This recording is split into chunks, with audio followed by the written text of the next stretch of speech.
Welcome to the Ohio Home Inspector Network. I'm your host, James Jones, and today we have the privilege of speaking with Harmony Brown, an aspiring leader and CEO of Greenworks Inspections and Engineering.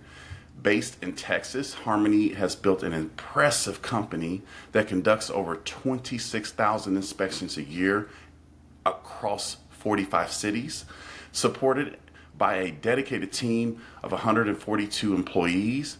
As a remarkable woman in the industry striving for greater diversity, Harmony exemplifies resilience and innovation.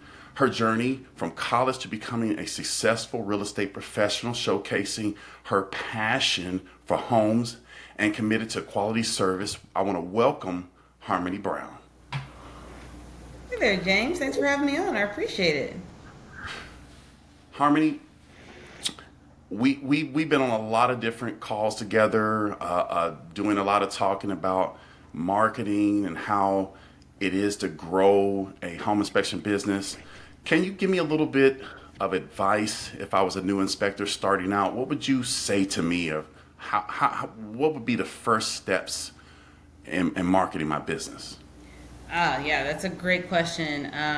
I definitely have been through the rungs of starting out in the home inspection industry, first and foremost. I know that my company's large now, but in the beginning, I started out with absolutely nothing, had no money, had no network, had no connections, and really just saw the opportunity to bring work to inspectors. I'm known for not being a home inspector. I've never had a license, so I've never actually gone through the testing side of inspections. I know a lot about it because I'm very passionate and I love what my inspectors are doing out there each and every day, but I've never done it myself. So when I first began, everything was about focusing in and trying to figure out how do I get a customer. Because my entire premise of starting Greenworks was these home inspectors need someone to do the work for them who could go out and do it. So what do you do when you're first starting out? Here's a couple things that I would say from the jump. Number one, you've got to focus on what it is that you particularly like to do. That's a very big deal. Like, what is it that you enjoy when it comes to sales and or marketing? If you told me, well, Harmony, there's really nothing I enjoy about sales or marketing, I'm going to go, well, then you probably shouldn't be starting a business. There's got to be something you like. You like talking to people face to face. You like talking to people on the phone. Do you like digital transmittal of messages, right? Whether that be ads, whether that be social media, whether that be creating content that's engaging and educational and entertaining. Like, what is it that you would most enjoy doing, and what is it that you do now? And then let's find a way to package that and use that to get the message out about your company. So that way people understand what it is that you have, why they should use you, what, is actually good about your business over, say, someone else. So you'll have to find something that's unique, that draws people into you and says, okay, you're either, like if you're a high quality thermographer, for instance, and like thermography is a passion of yours, you love it, you're inspired by it, it's going to be something that you hang your business's hat on, like we are going to be, the best thermographers in all of Ohio, perfect. Then you've got to shout that message as loud as you can, as bright as you can, anywhere and everywhere, so that way people are understanding and thinking of you every single time they're thinking, man, I really want to know what's going on behind these walls. Who do I know, right, that does really excellent thermography inspections? That's you. So that was a lot, but I am basically trying to say, take the passion that you have in the medium in which you want to share that, and then pick something that's unique about your business. And if you don't have something that's unique, you've got to find something a little different, right, about your business, such as my thermography example, and then bring those two things together. And I think that that's going to be a really good start to your business. I know for me personally, I really hang my hat on my experience and how I've entered into the industry from previously being in the construction industry. So I do a lot more teaching, and I'll do a lot more networking and trying to bring value to agents in their profession in the professional development section. So can you share some key marketing strategies that would maybe help a inspector understand their lane, or how to maybe be direct marketing? How can they shine in an area where maybe it's just unique to them? Yeah. Okay. So let me give an example about someone who, I'm in Texas. Like, I'm personally in a north suburban area of Dallas, but I'm spanned all over Texas, and so I get to have the luxury of a lot of competitors. And something that I get to see are people who come in and they have some sort of unique proposition to give. And for example, one of my friends, who actually is a local competitor of mine, no big deal that he is, but he has something that is absolutely phenomenal and it's unique to him, where he's a gifted speaker.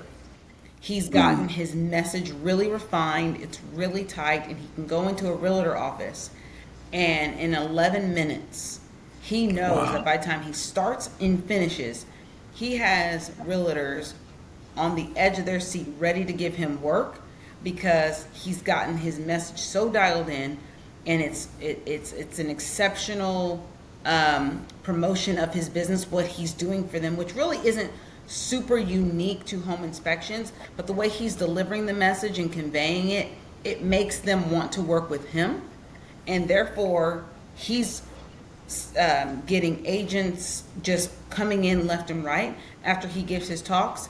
And then because the quality of his service is good, he's keeping those agents. And so his entire growth plan for his business is just to go out, give these awesome presentations. And once he gives those awesome presentations, he gets added to their list. He gives a quality service. They keep using him. And he's going to scale. He's at 3 inspectors right now. He's going to scale from 3 to 10. That's his plan over the next few years, just purely on that alone. And I think it's actually going to work very well for him. I see him being highly successful at it. So he knows his business model. He's very direct, which is going to make him profitable on one side, but also it's going to make him shine because his speaking ability is unique to him. I admire that.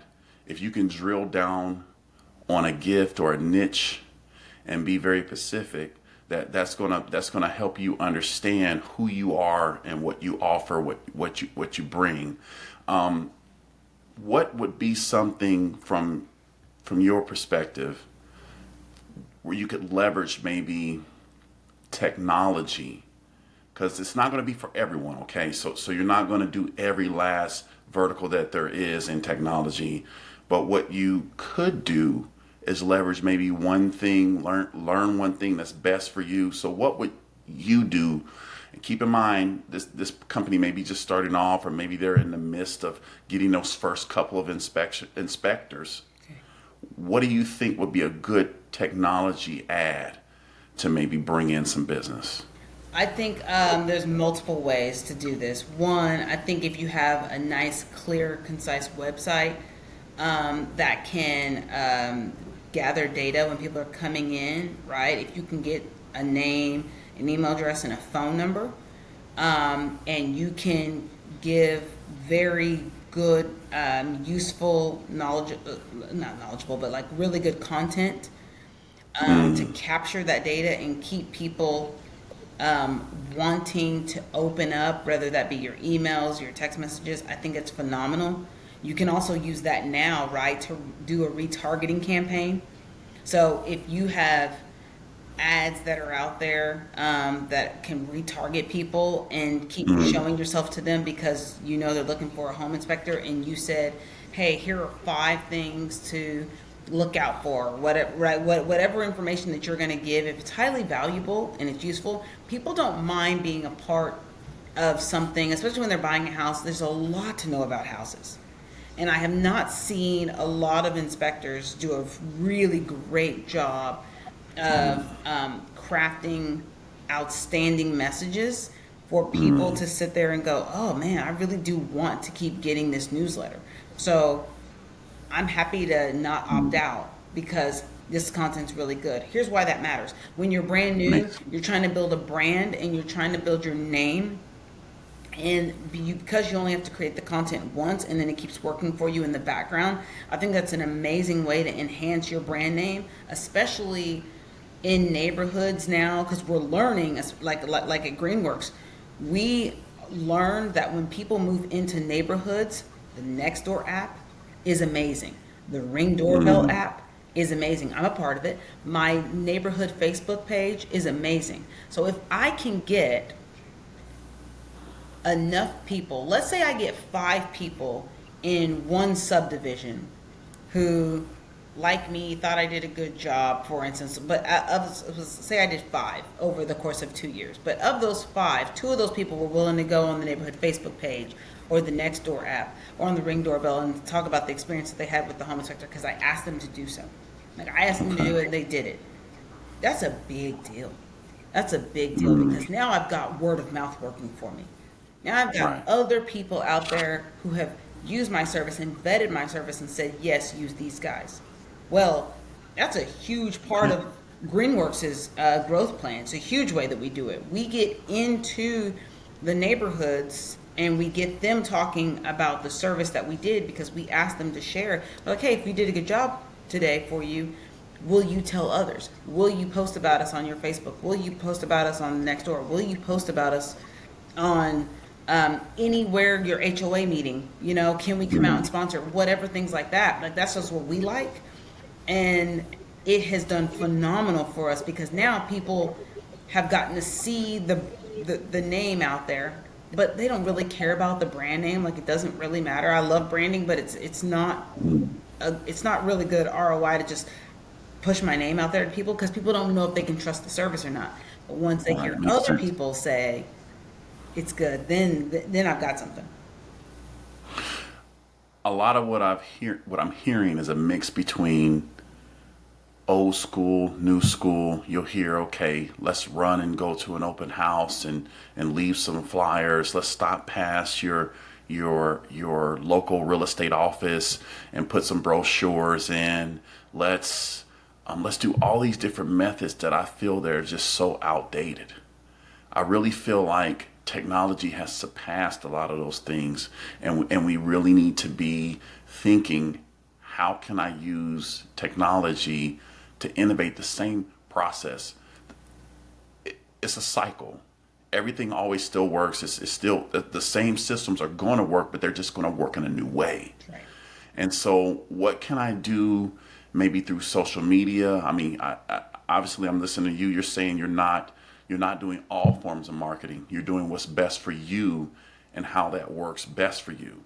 So, in your words, if I was starting out day one, and I know I kind of said we would drill down on some things, but if I was starting out day one, what marketing would I use that would be affordable for me that I could do as far as maybe social media? Would you do any lead generation ads?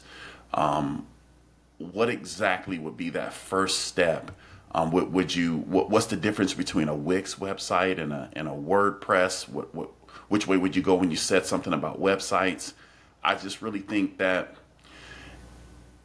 flyer in the mailbox just isn't the way to go in today's times. So how do you feel about that? Yeah, I think here's my true belief. My true belief is that actually everything that we see in front of us, whether we're on the AI side of things and you're good at coding and you can build websites from scratch and you know how to go and scrape data off of every home inspection company's website and you can build the perfect website. Like, if that's your skill, you're going to be best at that. You're going to crush it at that. And let's be real, like, you're going to get plenty of leads. That's not going to be an issue because you are masterful in that area. Now, if you're good at that, wonderful. Now can you build a really great service to back it? Because it doesn't matter how many leads you generate. If your service isn't good, you're going to have to be generating constant leads and you're never going to get a snowball effect going because the service is subpar and you're not going to get the word of mouth. So that will be probably the biggest area to work on in that way. But James, to say that like newspapers don't work, coupon books don't work, radios out, TVs out, newspaper ads are out, I don't think it's true. I think it all Okay. works. And the reason why I say that is because if you are looking for a particular demographic, for instance, if I want to serve, if I'm in a suburb of Phoenix, Arizona, and I'm wanting to particularly target the wealthy, and that wealthy demographic in that suburb happens to be 55 plus, and they enjoy getting like the medium that I find to have the best ROI, and I can get really substantial impressions from the target demographic that I'm looking to get to, and it works through the coupon saver, do it, use it. Like I don't believe that it's time to say no to certain things. I don't think everything's technology driven, because honestly I think that there is technology over a use where everyone's trying to get us to use technology for everything, and I honestly think a lot of us are tired of it. And I think that there's generations like my generation where we're not Gen Z, so like I'm not gonna do everything online, but then at the same time I will do certain things online, but sometimes I do just want to talk to someone. So I do think it's both, where it's just all about what your plan of attack is and what you want to do. Now, do I think that you have to have an online presence? Absolutely, yes. I don't think that you should ever go without it.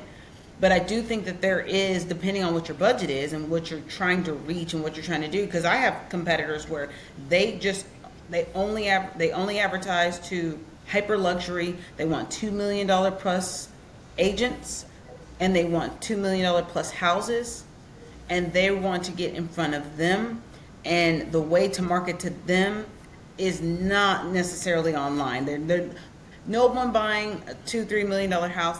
That's a networking world. They don't go to Google to find their home inspector typically. That's just not the normal way. So like you've got to be involved in certain networking groups and know certain agents and be a part of the luxury brand side of things to reach that quality of client in that tier consistently. And I think that there is a different way to reach all the different groups, just depending on what you're looking for.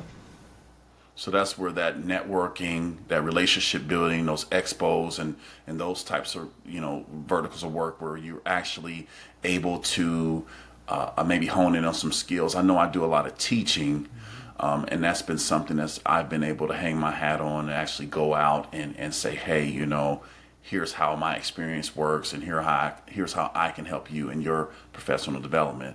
Yes. That's been one thing that I've been able to do. And so yes, networking is huge. It is. I'm a big fan of it. And as you were saying, maybe the Every Door Direct campaign isn't over yet. Maybe. And so with that being said, looking ahead at trends, what do you think in the next 5 years the home inspection industry would? How can we prepare inspectors for what marketing that may be coming? What does that look like for you? I would say, in all truth, that in the next 5 years, we're going to see two big things happen. I believe that as we see OpenAI, they're now getting into search. And so, like, we understand that we have voice, right? Alexa, Google Home. That's a big part of things now. That's going to be a greater part of it. So how are people going to make decisions? I think people are going to rely on brands.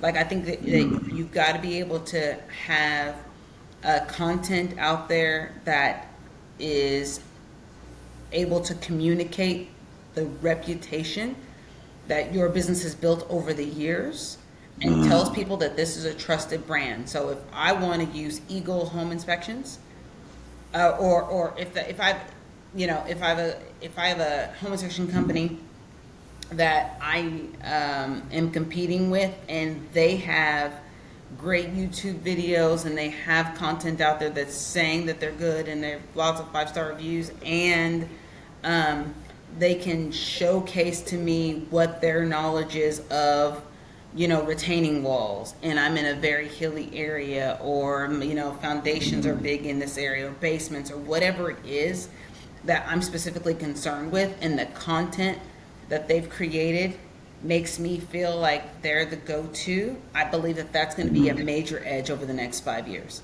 And I do think that the way that we are taking in information through all of the different mediums, such as, the TikToks and Instagram, I do think that that's going to play a part. I really do. So yes, very much. If you can get in on that over the next 5 years and pick something that you want to really be known for and great at, I think that'd be smart. Number two, I would absolutely say you still have to have 5-star service. Like when it all breaks down and you pull all of the mess, or not the mess, but like I said, if you pull away all of the noise, people who actually give 5-star service, and I don't care if it's home inspections, if it's window cleaning, if it's windshield repair, it doesn't matter. People who give 5-star service never have a shortage of customers. Yeah, very true. So you've got to focus on building the actual quality of the service, and not what you want to believe that you have, but what you actually have, and then how can you prove it? So it's not a feeling. Like, I don't have a feeling that I have 5-star service. I can actually prove that to you through these data points. Like, here's the data that I have that says that this is the quality of service that I have. Here's how my business is scaling. Here's how many of my customers not only reuse me, but then will tell someone else about me, which gives us a net promoter score.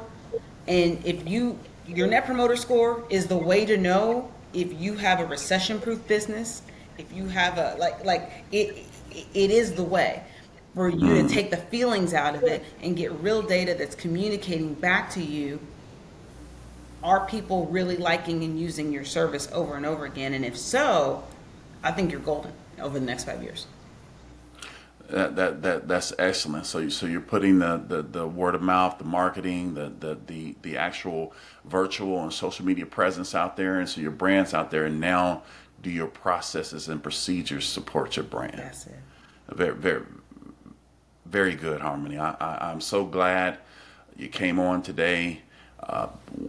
Hopefully, this segment is going to be fantastic for property inspectors to actually learn what it is that they need to know. Maybe take them in a different look or a different light of what they're already doing, to maybe help them expand on what they're doing, or maybe drill down and say everything's not for me. Thank you for coming on. Of course. It pleasure, and we have to do this again. Absolutely. Thanks for having me, James. And if anyone else wants to reach out to me, find me on Facebook, find me on LinkedIn. I'd love to connect. I'd love to share some more. But thanks for having me. This has been great. Harmony Brown, Greenworks. Thank you. Thank you.